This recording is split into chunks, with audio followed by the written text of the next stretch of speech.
It's good to see you again today, my friends. We're going to read some fun stories about going to bed. Do you like to go to bed? I do. When it's bedtime, I say, "Woo, hooray, it's time to go to bed." But sometimes people do not like to go to bed, especially my little friends. They pout and they make faces, and some of them even cry. So we're going to read some fun stories about some children that's going to a sleepover and some who do not want to go to bed. I Hate to Go to Bed by Katie Davis. Oh my goodness, you see this little girl here? She does not want to go to bed. Let's see what she's going to do. I hate to go to bed. I hate to go to bed. I just know I'm missing something. I'm practically positive that my parents are having a party, even though they pretend like they're not. I had to find out what I was missing. So tonight at bedtime, I came up with a plan. I started acting really sleepy.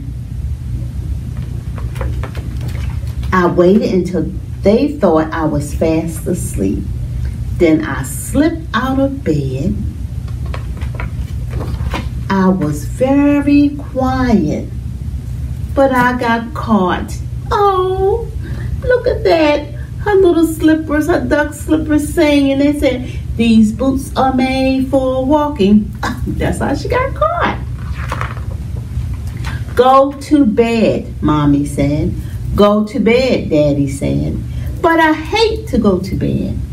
So I made a gigantic pair of binoculars to see what I was missing.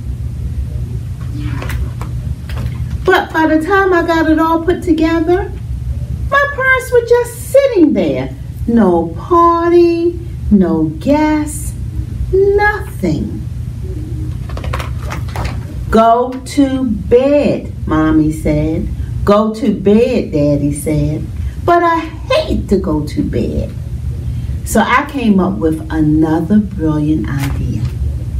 I acted very good. My parents didn't suspect a thing. Then I got out of bed and pretended to want a drink of water. I really just wanted a piece of cake from the party. Only somehow they figured it out. Luckily, the water idea ended up being a two-part plan. After drinking it, I got out of bed again and said I had to go to the bathroom. But they knew what I was up to. Apparently, the water trick had been done before. Go to bed, Mommy said. Go to bed, Daddy said. But I hate to go to bed. So I hid. I'm a very good hider, and they never noticed me following them. This was my big chance. I knew it. There was Daddy in a costume, and Mommy was putting up streamers. I'm here for the party. Oh, Daddy was just wearing PJs, and Mommy was only flossing? I couldn't believe it. Nothing was happening. Go to bed, Mommy said. Go to bed, Daddy said. But I hate to go to bed. It was time for Plan Z. I pulled my blanket close, and I thought about all the presents and balloons and cakes and stuff. I would have my own party, the best party in the whole wide world. A really fantastic party. In my dreams. The end. Good Night Already by Jory and Benji Davies.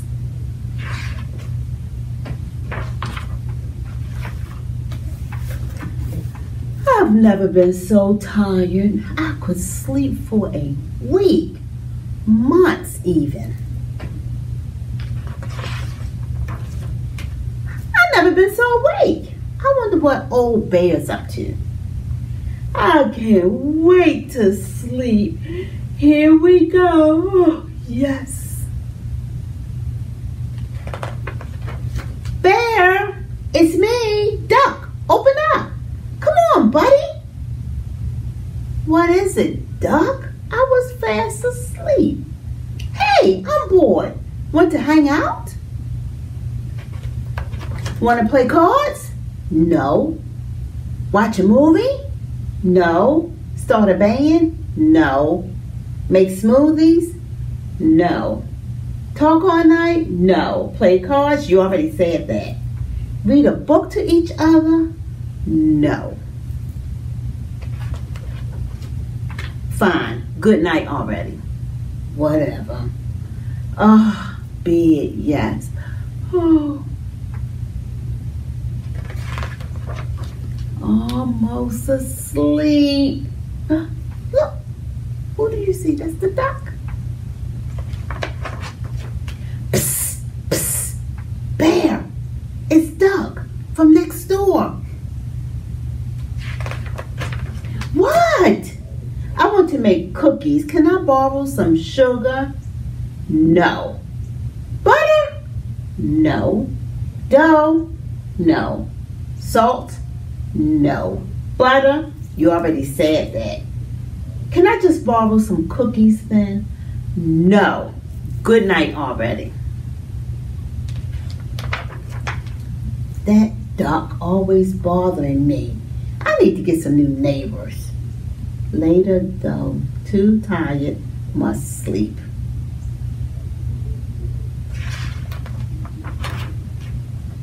Uh-oh. There's his friend the duck.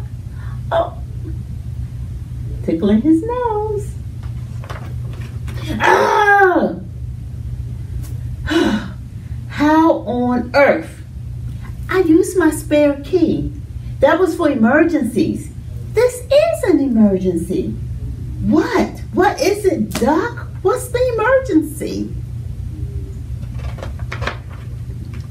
I stubbed my beak. See? Duck, you gotta stop waking me up. Out now.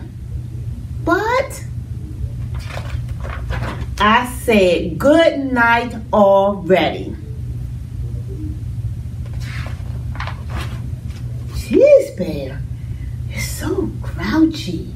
This bad attitude is making me tired. Once upon a time, there was a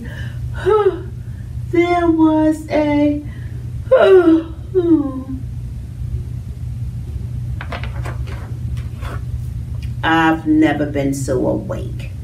The end. Pete the cat and the bedtime blues. Oh, Pete has on his PJs. I also have on my PJs. Maybe we're getting ready for bed. Let's see. This book is written by Kimberly and James Dean.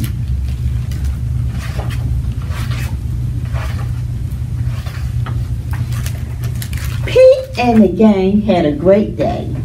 They had been at the beach, surf and sun, and tons of fun. But when the sun went down, they did not want the fun to end. Pete had an idea. Hey, how about a sleepover?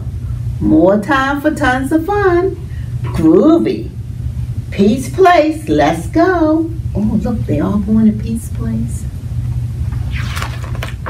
The party was far out, but they knew they couldn't stay up all night. The gang decided it was time to say good night. On went the pajamas and out went the light. Good night, Gus. Good night, Alligator. Good night, Toad. Good night, Pete. Pete was just about to catch some Z's when clap, clap, clap. did that?" Pete asked. "It was me," said Grumpy Toad. "I don't want to go to bed. I want to clap instead." Pete covered his head. "This cool cat needs to go to bed. Good night, Gus. Good night, Alligator. Good night, Toad. Good night, Pete." Pete tried again to catch some Z's when rat-a-tat-tat. "Who did that?" Pete asked. "It was me," said Gus the Platypus. "I don't want to go to bed. I want to jam instead." Pete covered his head. "Oh, this cool cat needs to go to bed. Time to sleep. Good night, Gus. Good night, Alligator. Good night, Toad. Good night, Pete." Pete closed his eyes to catch some Z's when he heard munch, munch, munch, munch, munch, munch, munch, munch. Pete had a hunch it was Alligator. He was always up for eating. What could Pete do? All the clapping, rat-a-tat-tat, munching was giving him the bedtime blues. Pete had a groovy idea. He got out his favorite bedtime story and started to read, first to himself and then to the gang. You think this is going to work? Let's see. Pete noticed it was finally quiet. No more clapping, no more rat-tat-tat-tatting, and no more munching. They all settled down. No one made a sound. Look at them, they're so quiet. Pete yawned and turned off the light. Good night. Sleep tight. Time to catch some Z's. Tomorrow was another day for surfing, sun, and tons of fun. The end. Well, I hope you certainly enjoyed those stories that we read all about going to bed. And you know what? You can pick up your activity bag because it has some fun bedtime crafts for you to do. This one looks like it's going to be a lot of fun. You're going to be able to make your own little 10 in the bed song rhyming piece. And if you put it together, Miss Vera shows you how to do that on her video, you can be able to sing the song, "There were 10 in the bed." Do you know how that goes? There was 10 in the bed and the little one said, roll over, and they all rolled over and one fell out. You'll be able to put that together and sing the song. But you know what I really like that's in here? We have a super fantastic STEM project to do, all about breathing slow, getting ready for bed. And here's my favorite thing, a special bedtime treat. When I was a little girl, I used to love graham crackers before I went to bed. And I put some of my special treats in each bag just for you. So stop by when you get your books, pick up your activity bag. Until we see each other again, bye-bye.